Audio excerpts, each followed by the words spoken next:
Assalamualaikum warahmatullahi wabarakatuh. Saya Ilham Muldani, calon guru penggerak angkatan 9 dari SMP PGRI 6 Bogor. Kali ini saya ditemani oleh rekan saya yaitu Ibu Laras. Beliau adalah guru bahasa Indonesia di SMP PGRI 6 Bogor. Assalamualaikum Ibu. Waalaikumsalam Pak Ilham. Gimana Bu, kabarnya sehat? Alhamdulillah baik Pak Ilham. Alhamdulillah Ibu sehat.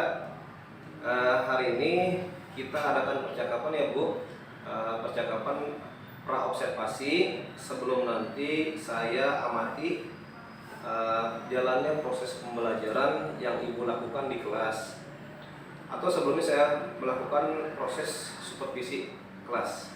Nah Ibu, adapun dilaksanakannya supervisi adalah untuk mengetahui dan mengevaluasi Bu jalannya proses pembelajaran yang Ibu lakukan dan kenapa kita hari ini melakukan percakapan praobservasi, yaitu sebagai persiapan awal sebelum nanti Ibu melakukan kegiatan pembelajaran agar lebih siap dan percaya diri hingga memberikan pembelajaran yang baik untuk anak-anak. Begitu ya Bu? Iya Pak. Nih Bu, ada beberapa pertanyaan yang ingin saya tanyakan pada Ibu berkaitan dengan tujuan pembelajaran. Kira-kira tujuan pembelajaran apa yang ingin Ibu capai? Nah, berdasarkan rancangan pembelajaran yang saya tulis, di sini saya ada beberapa tujuan pembelajaran. Yang pertama, peserta didik berlatih mengakses informasi dan membuat kesimpulan dengan menjawab pertanyaan terhadap teks tips sehat dan bugar di masa remaja dengan baik. Yang kedua, peserta didik mengenali teks infografik dengan kejelasan isi dalam teks yang disajikan bentuk infografik, Pak. Oke, baik Ibu. Berarti ada dua tujuan pembelajaran yang ingin Ibu capai ya. Dan bagaimana dengan area pengembangan yang ingin Ibu capai ketika melakukan observasi itu? Untuk area pengembangan mungkin saya menggunakan dua, yaitu pengembangan pengetahuan dan pengembangan keterampilan. Yang pertama memakai pengetahuan dan yang kedua keterampilan. Oke Bu Laras, jadi pengembangan yang ingin Ibu capai adalah pengetahuan dan keterampilan ya.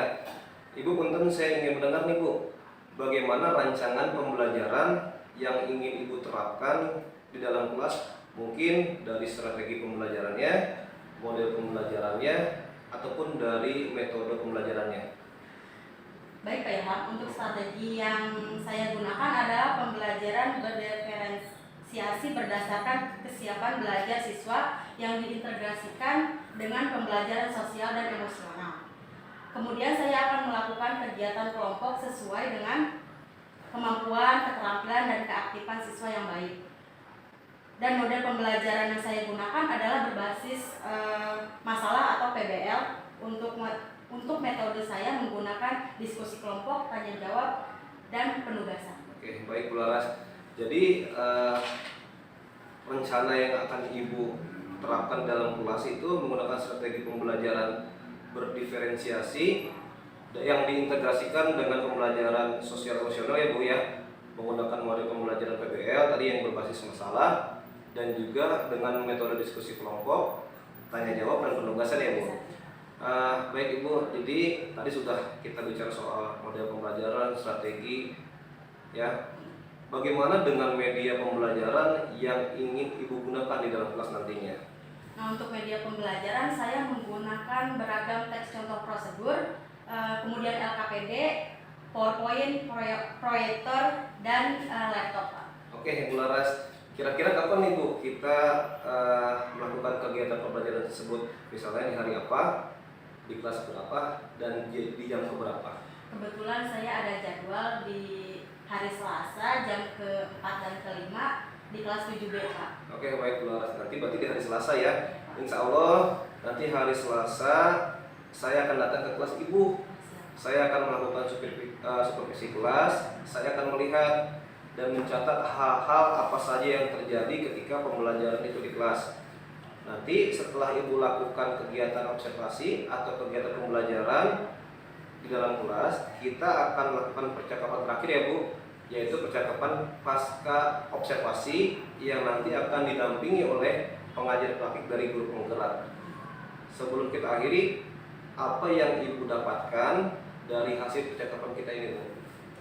Saya mendapat gambaran ya Pak, strategi apa, model apa, dan media yang saya pakai dalam kegiatan pembelajaran di kelas nanti. Saya akan mempersiapkan itu. Saya mendapatkan gambaran juga dari percakapan kita yang sekarang kita lakukan. Oke, baik Bu Laras. Terima kasih ya Bu Laras atas waktunya sudah mau berbincang dengan saya mengenai praobservasi. Sampai bertemu di kegiatan observasi di hari Selasa ya Bu ya. Iya Pak. Demikian percakapan kita hari ini. Sampai bertemu di kegiatan observasi kelas dan percakapan pasca observasi. Wassalamualaikum warahmatullahi wabarakatuh. Warahmatullahi wabarakatuh. Waalaikumsalam warahmatullahi wabarakatuh. Bagaimana kabarnya kalian hari ini? Alhamdulillah luar biasa. Allahu Akbar. Ya, alhamdulillah ya. Hari ini siapa yang tidak masuk? Alif. Alif kenapa? Satu yang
pembelajarannya, ya.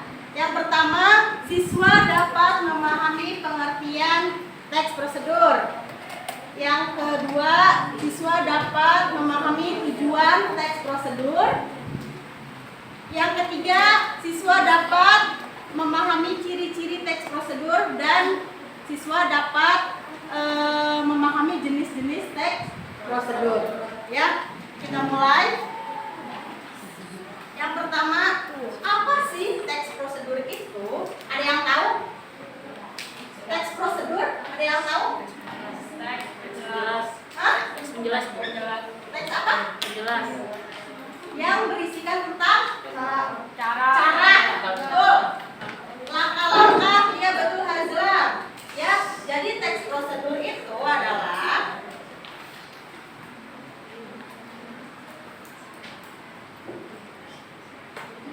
teks prosedur itu adalah cara membuat sesuatu. Ya, pengertiannya yaitu berisi tentang cara untuk melakukan sesuatu hal yang menjelaskan langkah demi langkah secara berurutan sehingga mampu menghasilkan suatu tujuan yang diinginkan. Ya. Selanjutnya, tujuan teks prosedur itu apa sih? Coba kita dibaca. Tujuan teks prosedur ialah menjelaskan kegiatan yang harus dilakukan agar pembaca atau penonton dapat secara tepat dan akurat mengikuti sebuah proses membuat sesuatu, melakukan suatu pekerjaan atau menggunakan suatu alat. Ya, jadi tujuan teks prosedur itu adalah menjelaskan kegiatan kalian untuk melakukan sesuatu. Ya, sebelumnya kalian pernah tidak membuat mie instan di rumah? Di situ kan ada langkah atau caranya ya membuat mie instan. Ada tujuannya. Tujuannya membuat mie instan. Itu apa aja sih? Ada yang tahu? Yang pertama-tama kita harus ngapain? Masak airnya terlebih dahulu. Setelah itu bungkus. Ya, setelah itu masukkan minyak ke dalam air yang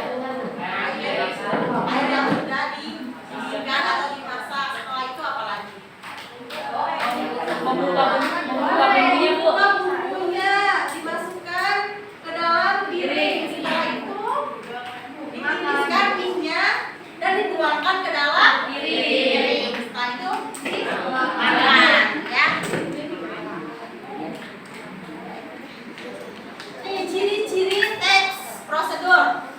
Ya, ciri-ciri teks prosedur itu ada kalimat yang digunakan berupa kalimat perintah. Contohnya seperti tuangkan. Silahkan kalian buka buku paket halaman 71, 72, dan 73. Ya. Oke, sudah dilihat?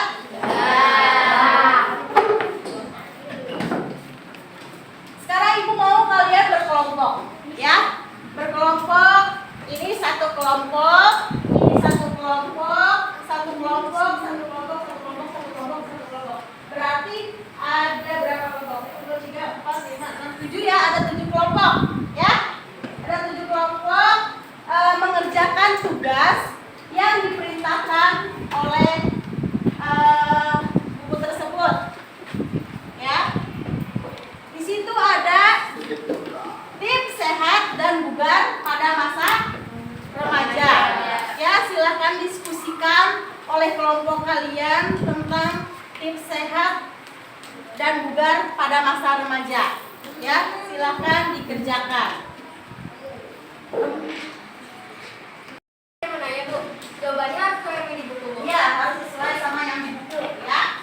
Ayo sekarang dikerjakan. Yang nulis siapa? Yang memberitahu siapa? Ya, ayo. Ya. Apa Janet? Bagaimana cara mengatur pola makan yang sehat bagi guru? Bagaimana cara mengatur pola makan yang sehat bagi tubuh? Ya, karena kalau misalnya kita makan makanan yang tidak sehat, berarti kita cepat sakitnya, ya. Terus mengkonsumsi buah-buahan paling utamanya, ya. Agar apa?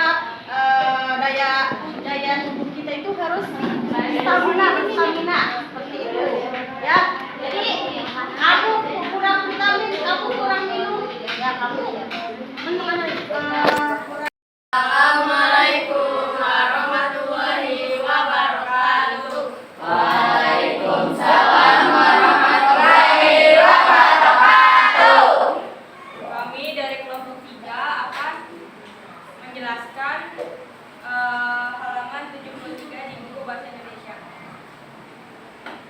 Nomor 1, siapa pembaca sasaran bacaan ini? Jawabannya remaja dan masyarakat umum. Nomor 2, apa pesan yang disampaikan dalam Kesimpulan dari pembelajaran untuk hari ini adalah kita harus mengkonsumsi makanan-makanan sehat. Jadi harus mengkonsumsi misalnya sayuran, buah-buahan, terus harus banyak minum air putih ya. Tidak minum apa? Es teh, air es, yang memperbanyak minum air putih ya. Jadi kesimpulannya seperti itu ya. Untuk tugas individu silakan kalian buka buku paket halaman 74.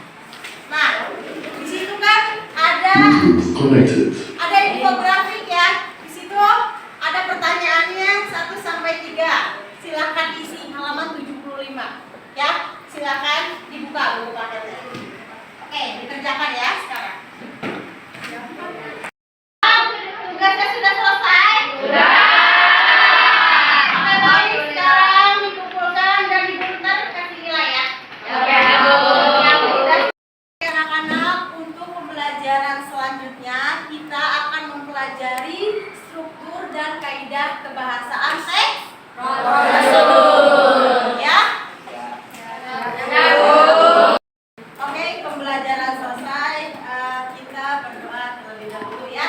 Yang akan dipimpin oleh Raga. Saya berdoa.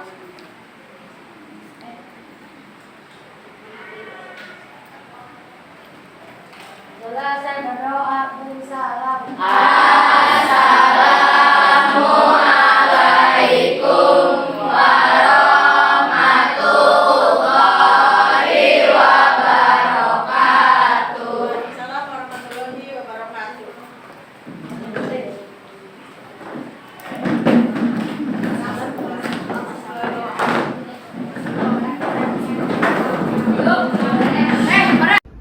Jadi ya Pak, ya misalnya nih kalau saya di kelas sudah menerangkan ya, misalnya menerangkan, terus saya bertanya, ada yang ingin bertanya, anak-anak selalu bilang tidak Bu, sudah jelas, sudah Bu. Tapi pas kita nanti bertanya lagi, anaknya sering ada yang bertanya lagi gitu Pak. Jadi anak-anak ketika dikasih kesempatan, siapa yang belum paham, itu nggak ada yang mau nanya. Iya, tidak ada Bu, jelas Bu. Tapi nanti setelah dikerjakan langsung bertanya lagi, gitu, kurang Itu, paham. Kalau misalnya permasalahan di situ, kira-kira menurut Bu Laras apa sih yang salah dalam kok bisa anak seperti itu? Apa mungkin saya kurang menjelaskannya ya Pak ya?